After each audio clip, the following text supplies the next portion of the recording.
Let's talk about the impact that Tesla's disruptive business plan is having on the broader automotive industry right now. This is a conflict that has been simmering away on the back burner for the past decade, as Elon Musk pushed forward with his mission to bring electric cars into the mainstream. But things have really hit a boiling point over the last few weeks as Tesla shocked the industry with an overnight price cut that has left their competition caught out with their pants down and scrambling to react. We are starting to see major cracks in the foundation of the automotive industry as we know it, and even the world's largest automaker might be on the verge of a total collapse. Let's get into it.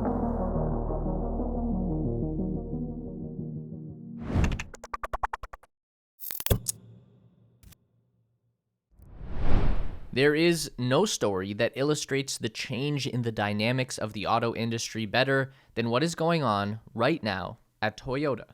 This is the world's largest automaker, the company behind the #1 best-selling car in the world year over year since 1974. There have been over 50 million Toyota Corollas sold in the past 48 years, and a large portion of those are probably still functional somewhere in the world, because Toyota is also synonymous with quality and durability. People don't buy Toyotas because they're cool or exciting. People buy them because they work and they last. With a brand identity like that, you'd think that it would be nearly impossible to fail. And yet the latest news out of Japan shows that Toyota is on the self-admitted verge of a collapse. The heavy-hitting news here is that Toyota CEO Akio Toyoda will step down from his position in April, putting an end to a family dynasty that shaped the world during the 20th century. It's important to talk briefly about just how significant this is. Akio's great-grandfather Sakichi Toyoda is considered to be the father of the Japanese Industrial Revolution, known for reinventing the weaving loom in a way that dramatically increased its productivity, and he set up new factories to sell his inventions to the world. Sakichi's son Kichiro Toyoda then expanded the family business to automotive manufacturing and founded the Toyota Motor Corporation in 1937. By the 1950s, Toyota had developed manufacturing principles that allowed them to quickly surpass their more established competitors. Under the leadership of Eiji Toyoda, the company pioneered the just-in-time inventory strategy to track production and ordering of new parts and materials that allowed them to increase productivity while decreasing cost. Toyota subscribed to the Japanese philosophy of Kaizen, meaning continuous improvement, and the 5S organizational housekeeping approach of sort, set, shine, standardize, sustain. These disciplined business practices led to a step change in innovation and productivity in the Japanese automotive ecosystem and enabled Toyota to dominate the global car market for the next 50 years. By the 1970s, US and European car makers had to scramble to learn and copy Toyota's manufacturing methods or face total wipeout. And it's important to know all of that so we can appreciate the paradigm shift that we are seeing unfold today in 2023. A wave of disruption exactly like the one that Toyota inflicted on the automotive world 50 years ago is now beating at their own door, and their house may not be sturdy enough to weather the storm. Also wanted to give a quick shout out to our amazing Discord community. Here is our question of the week, and this was our favorite answer. And here is the meme of the week winner. Join our Discord community to participate next week through the link in the description below. As Akio Toyoda fell on his own sword last month, he released a statement saying, "The new team can do what I can't do. I now need to take a step back in order to let young people enter the new chapter of what the future of mobility should be like." It's a great sentiment, but in honesty, it's difficult to share his optimism. Under the new leadership of Koji Sato, who has been serving as head of the Lexus brand under the Toyota umbrella, the company has made a new commitment to develop their own dedicated EV platform that will make up for the failings of the disastrously half-assed bZ4X electric SUV. The bZ4 was essentially just a regular Toyota 4Runner platform with an EV battery and powertrain crammed in.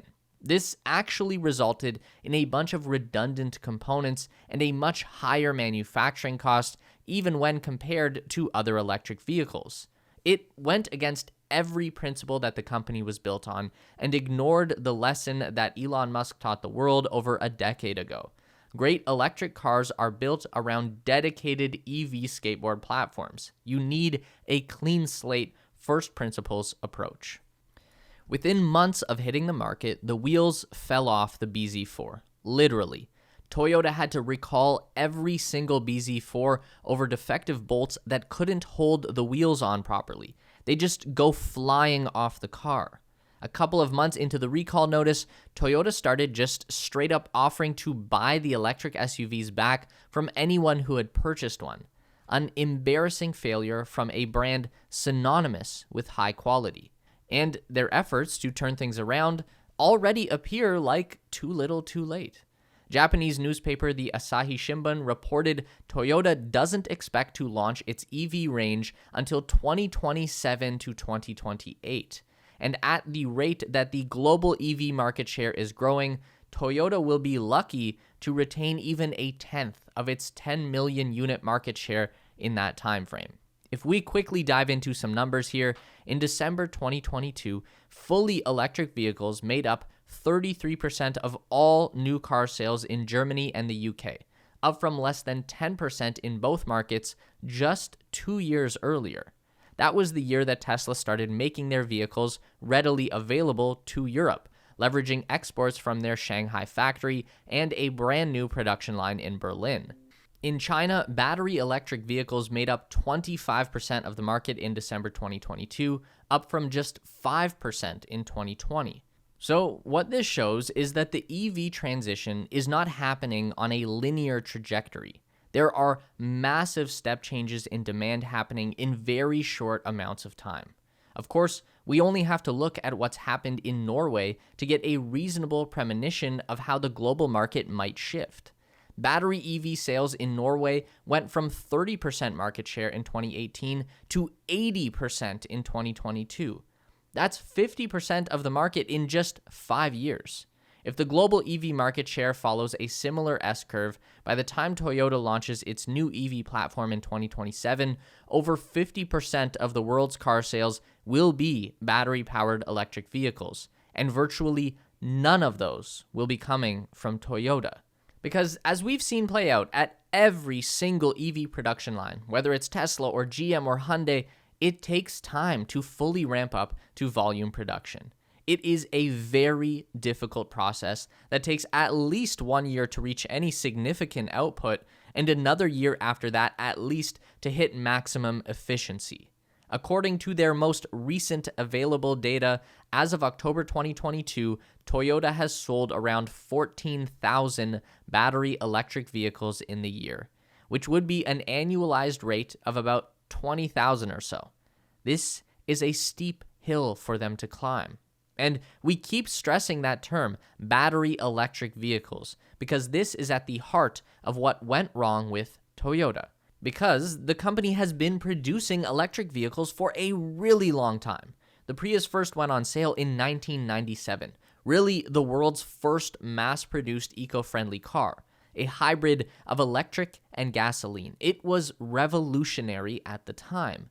But fast forward exactly 20 years, and Tesla is launching their first mass-market fully electric battery-powered Model 3, and it makes the Prius look like a children's toy by comparison. But Toyota kept on keeping on with the hybrid model, even as everyone started to realize how much better it is when you just go fully electric. Hybrid might have been necessary at the time, but now it's just a stupid waste of energy. When the car is in electric mode, the range is wasted on dragging around a useless gasoline engine. And in gasoline mode, it's actually less efficient than a regular combustion vehicle because it's dragging around the battery pack. And then someone at Toyota decided that hydrogen was actually the way to go for electric vehicles. It was probably Mr. Toyota himself, because no one else was able to fact check that ridiculous statement, and the company poured billions of dollars into hydrogen fuel cell technology. As of September 2022, there were 54 publicly accessible hydrogen refueling stations in the United States, 53 of which were located in California, with one in Hawaii.